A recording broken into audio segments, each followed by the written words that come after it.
We're on location here in Las Vegas for the Adidas Super 64. I'm Amanda Busick, joined by head coach of SMU, Larry Brown. Larry, thank you for joining us. Coach, nice to be here, huh? Yeah.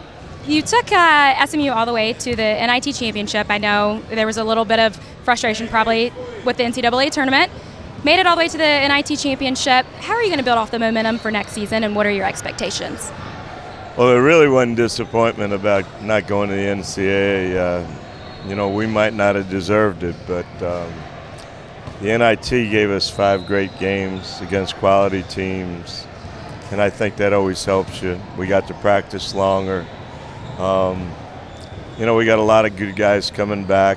We just got to make them better, and our schedule has really gotten a lot better. I think the only way to improve is to play against the best teams, and we're trying to do that.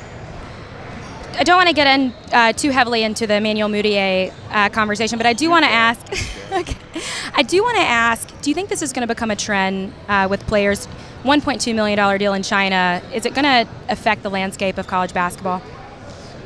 I hope not, and it was more than that. If you factor in a shoe contract, but I think it's a terrible message for kids. It's the right thing for Emmanuel and his family. They were struggling. And he was tired of seeing that happen. But college is the best alternative for kids. Look what happened to Joel, and Wiggins. They did all right. They become almost brands, playing in college ball. I told Emmanuel, you look at Jabari Parker and Joel and Wiggins, they played for Duke, in Kansas.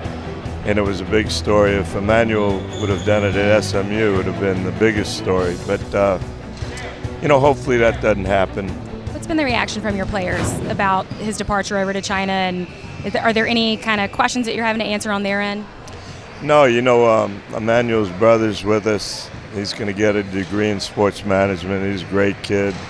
So we benefited by that. They all wish him well. Hey, let's think about this. I know at KU it's even more so. Every kid expects to go 1 year and go into the pros. You said it before. I don't want to see it as a trend. I'd like to see it like baseball, where if you're in high school and you're special like LeBron or Emmanuel, you can come out. But if you stay 3 years, you're more inclined to get a degree. It'd be better for everybody. Coach, you talked earlier about the strength of schedule and how you're improving on that. SMU and the American Conference. Do you have any thoughts on the Power 5 and the autonomy and how that would affect a program like SMU and the American Conference on a whole? Well, our conference is pretty good. We're lucky. When you're with Connecticut and Cincinnati, Memphis, Temple, people like that, you're lucky. But I hate the trend. There's no rivalries anymore other than football. Travel's terrible. They talk about in the best interest of student athlete. They're full of baloney. They're only interested in money, And then some of these so-called power conferences are going to be able to provide things for kids that maybe, some of the lower level schools can't. It's not fair. Basketball, the NCAA tournament, I wish they'd let every team participate in it. But football, I can't imagine Kansas and Missouri not playing, Texas and Texas A&M not playing, Maryland having to go to Minneapolis to play a conference game. Doesn't make sense. 74 years young, Coach Larry Brown, we look forward to watching you this season. Best of luck.